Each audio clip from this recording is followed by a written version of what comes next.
Hello everybody and welcome to another episode of the Pole Position Podcast. My name's Jack Price and in this video we're going to be previewing the Austin Grand Prix. Yes, the US Grand Prix.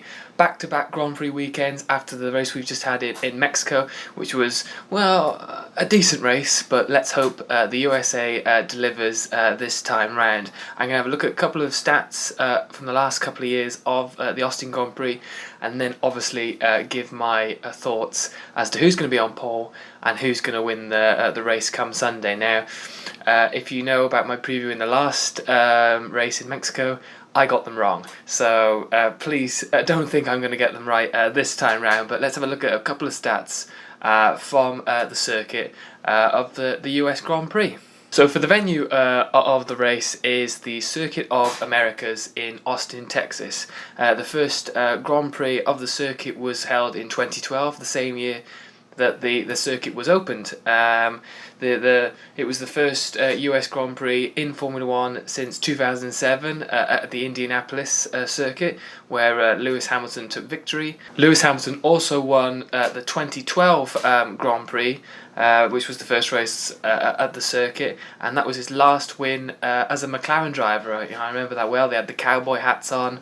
And that was before he moved to Mercedes and obviously became even more dominant in this turbo hybrid era. Last year's race, the 2018 USA Grand Prix, was voted the best Grand Prix of the 2018 season. It got 30% of the vote, which was an incredible stat actually. And when I was looking back at it, I've just seen the highlights of the race now, and I'm thinking, wow, that was a great race. So I can see why it got the vote. Kimi Raikkonen took victory. Absolutely incredible. First time in 5 years that he'd had the top step of the podium. We had incidents on the first lap between Lance Stroll and Fernando Alonso. We had Sebastian Vettel spinning around once again with a contact with Daniel Ricciardo. We had Daniel Ricciardo out, stopping him from another podium in his last season with Red Bull on lap 9, I think. And then we had good fights between Max Verstappen and Lewis Hamilton before Kimi Raikkonen took victory. So watching that race back is actually really enjoyable doing this preview, because it realised, that was a great race. And obviously looking back and seeing that it got the best Grand Prix of last year, there's no doubt it was an absolute joy to watch the 7-minute clip that I'd just seen. There was also actually as well the funny guy making the noises. I don't know if you've ever seen it, but go check it out. It's probably somewhere else on YouTube, of the guy making car noises by the mic while the race was going on. That was absolutely hilarious. Whoever that guy was awesome. So well done for that. It made my day when I saw that and heard that on the screen come race day. So just a couple more stats of the circuit itself. 56 laps will be the Grand Prix come Sunday. 20 corners on the circuit. 1 minute 37.329 is the lap record by Lewis Hamilton, set last year.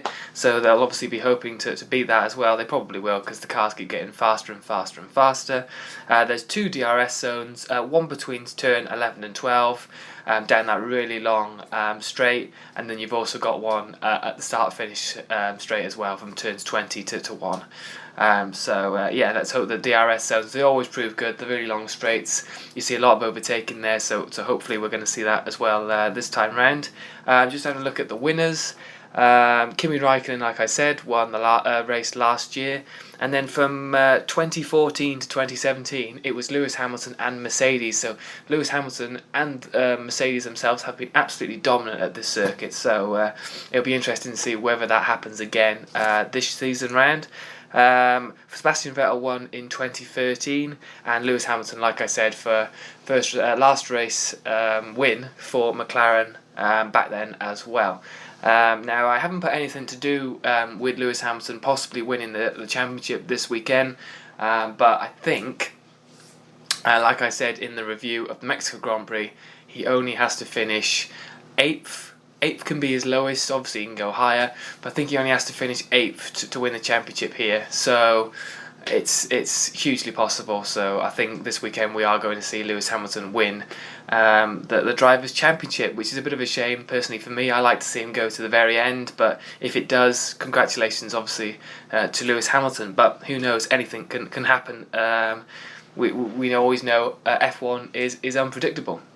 Just quickly looking as well at some news. I did say if there was any news before the race weekend, I would talk about it. I'm recording this on the Wednesday, so stuff might come out. And obviously, if you're like, well, why didn't you talk about that? I'm recording this on the Wednesday, so if it's on the Thursday or Friday, I'm not gonna be able to find it, annoyingly. But like I did in the review of the Mexico Grand Prix, I just quickly talked about Lewis Hamilton and Sebastian Vettel talking about how they race differently to Max Verstappen. Now, I've got it on the screen. There was an article that was posted on Wednesday about it, and they were just talking about it. And I think it's a little bit harsh how they're talking about Max Verstappen. Lewis Hamilton says, I think every driver is slightly different.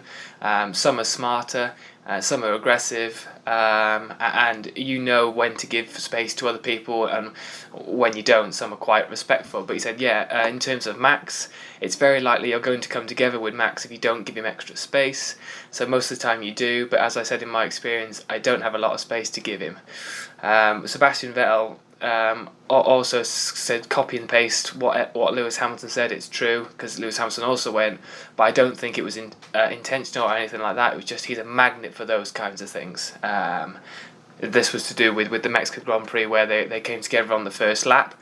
Bottas was also talked about it as well, because they had that coming together where Verstappen got his puncture, and Bottas just said, for me, he just came out of nowhere on the inside into turn 13, and I couldn't go anywhere from it, so he kind of earned his puncture. And I can sort of see where Bottas is coming from, because when I watched it, it was a bold move, and if it didn't come off, then you can't really blame anybody but yourself if you were Max Verstappen. So I can see where Bottas is coming from, but I do think it's a bit harsh when Hamilton and Vettel are talking like that.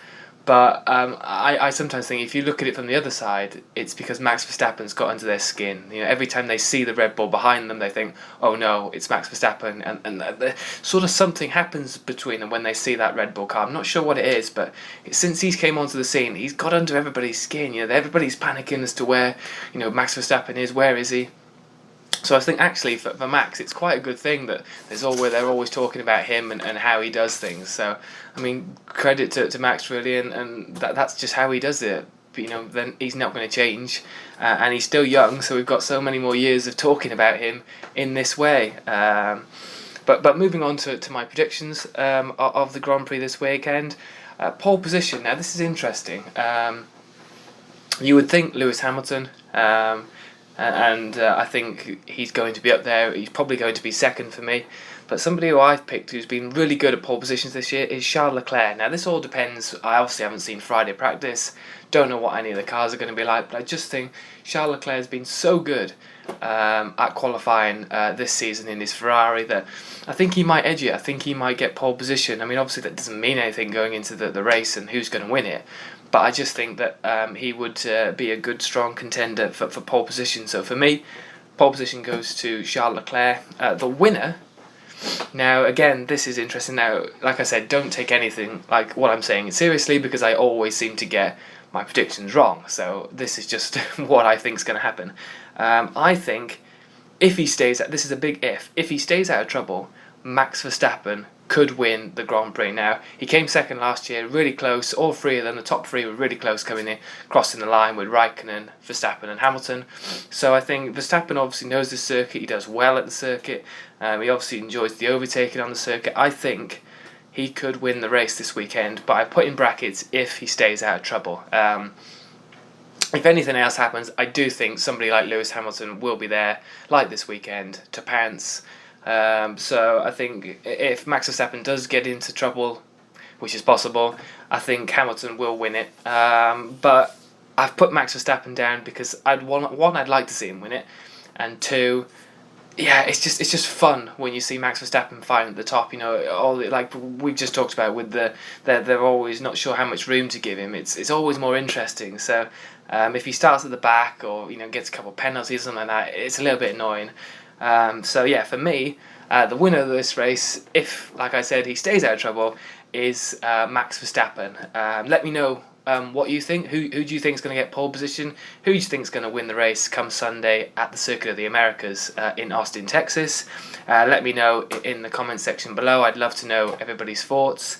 I will be doing a review of the US Grand Prix that will be coming out next week as well. So thank you very much everybody for watching and listening, and I will see you all in the next video where I review the US Grand Prix. Again, let's hope it's a good race.